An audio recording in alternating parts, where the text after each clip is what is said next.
Hola, ¿qué tal? Ya creíais que no iba a colgar, ¿no? La clase. Hoy me retrasa un poquito, pero aquí estoy. Bueno, ya lo he dicho en Historia de España, pero lo digo en arte, que con las últimas noticias, pues seguimos sin saber si nos vamos a incorporar en junio. Como no lo sabemos, pues seguimos adelante dando nuestro temario, nos va a dar tiempo a terminar nuestro temario de sobra para selectividad. Sobre la recuperación, las personas que tenían suspensa la primera evaluación o la segunda o las dos y que os preocupaba mucho, me habéis mandado correíto, que cómo le vais a recuperar, que si vais a hacer exámenes.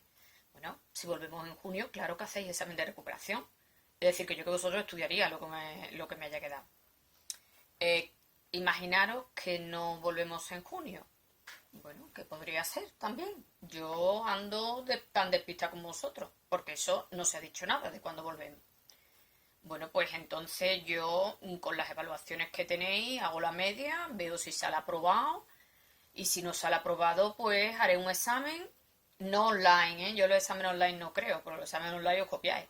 Directamente pues haría una videoconferencia con cada uno donde comentaríamos, hablaríamos de una pregunta que yo formulara y ya está. La pregunta no va a ser memorística, o sea que no vais a poder copiaros, ¿de acuerdo? Pero bueno, esto es hablar por hablar, porque lo mismo volvemos en junio, hacemos un examen normal y corriente y ya está. No nos comamos más la cabeza que no lo sabemos. Eso sí, que sabéis que vamos bien, que hemos terminado arte barroco universal y ahora empezamos con arte barroco español, ¿vale? Que por el blog me parece que es el tema 10A, me parece que lo hemos llamado así. Voy a verlo. 10A, efectivamente. La teoría está colgada, ¿vale? La he dividido en arte barroco español y Velázquez. Yo, Velázquez, bueno, le he hecho un poquito de más tiempo porque es un genio universal que merece detenidamente verlo. Y después he colgado dos PowerPoint, que yo creo que lo tenéis, pero bueno, uno de arquitectura y otro de pintura. Y tenéis también otro de escultura, vosotros, ¿de acuerdo? Vale, bueno, pues hoy, ¿qué voy a dar? Pues hoy voy a hablar un poquito, una introducción histórica del barroco español, de las circunstancias históricas en España en ese siglo, y después voy a hablar fundamentalmente de arquitectura, características, ejemplos, y de escultura voy a empezar un poco, nada más, ¿no?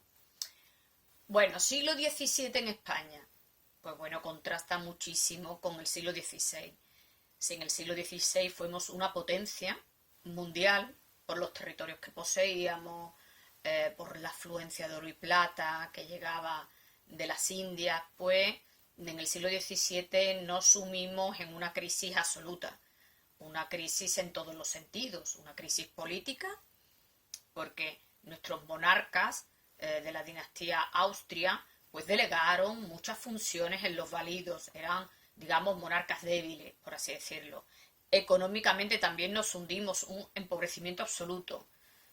Bueno, empezaba a llegar menos oro y plata de las Américas y teníamos excesivos gastos en asuntos bélicos, que estábamos en Europa, ¿no? Inmiscuidos más otros elementos, que eso lo hemos dado en Historia de España, ¿verdad? Claro, esta crisis generalizada nos puede hacer imaginar que también va a repercutir en la cultura, en una crisis cultural o artística. Y no es así, no es así. De hecho, ante este decaimiento político, económico, hay un resurgimiento artístico y cultural impresionante en España. De hecho, al siglo XVI y XVII, sobre todo al siglo XVII, se le llama siglo de oro, por la cantidad de artistas que dimos. Y cuando digo artistas no me refiero solo a arquitectura o escultura o pintura, por ejemplo también me refiero a literatura. Valga nombres como Lope de Vega, como Quevedo, Góngora, por supuesto Velázquez, Murillo, Zurbarán, Martínez Montañés, Juan de Mesa. Bueno, no tendríamos fin, no tendríamos fin. Con lo cual, de manera curiosa, es, como digo, ese decaimiento, esa crisis política, económica, no va a corresponder con un decaimiento cultural. Al revés, el siglo XVII es culturalmente esplendoroso en España y a nivel europeo. Ante es cierto que nuestros campos artísticos, arquitectura, escultura, pintura, eh, se desarrolla mucho, tremendamente, el género religioso, quizás porque ese decaimiento, esa frustración se alivia de alguna manera en la población con la religión, refugiándose en la religión, ¿no? Y es cierto que la religión lo va a inundar todo, el catolicismo, ¿no? Las pinturas, la mayor parte son de género religioso, las esculturas, tenemos unas tallas impresionantes de crucificados, de vírgenes, por supuesto género religioso, y en pintura ni os digo. Lo que menos va a abundar a mejor es el género profano, pero bueno, era nuestro sentir, ¿no? Bueno, esta introducción nos puede valer ya para este tema de arte barroco español, y ya si queréis nos centramos en la arquitectura. Vamos a hablar en principio de rasgos generales y después ya enunciamos ejemplos concretos. Aunque tenéis que tener en cuenta algo, nosotros casi siempre que damos un estilo artístico, yo os hablo de un autor y desarrollo ese autor. En el caso de la arquitectura barroca española no vamos a hablar de un autor concreto, lo que vamos a poner son ejemplos de arquitecturas barrocas españolas, ¿vale? Por todo el territorio. En cuanto a características generales o rasgos, podemos analizar las plantas, vamos a analizar cómo eran las plantas, cómo era el material que utilizaban, cómo es el interior de esas iglesias. Fundamentalmente los edificios que vamos a hablar son iglesias, casi todo iglesias, conventos. Ya os he dicho que la religión es fundamental, ¿no? En España en el siglo XVII. De hecho, gran parte del suelo urbano edificable en aquel momento se dejaba, era ocupado por iglesias, conventos, etcétera, ¿no?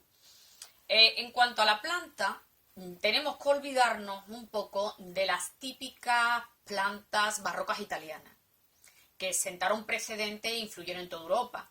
Esas plantas originales, llenas de líneas curvas, cóncavas y convexas, ese lenguaje curvilíneo de Bernini y Borromini, olvidarlo. Porque las plantas que se utilizan en el siglo XVII en España son plantas como muy sencillas, incluso muy modestas, de líneas rectas, ¿vale? Y os voy a hablar los dos tipos de plantas que se dan en España. Y hay que diferenciar la planta que se da en Castilla y la planta que se da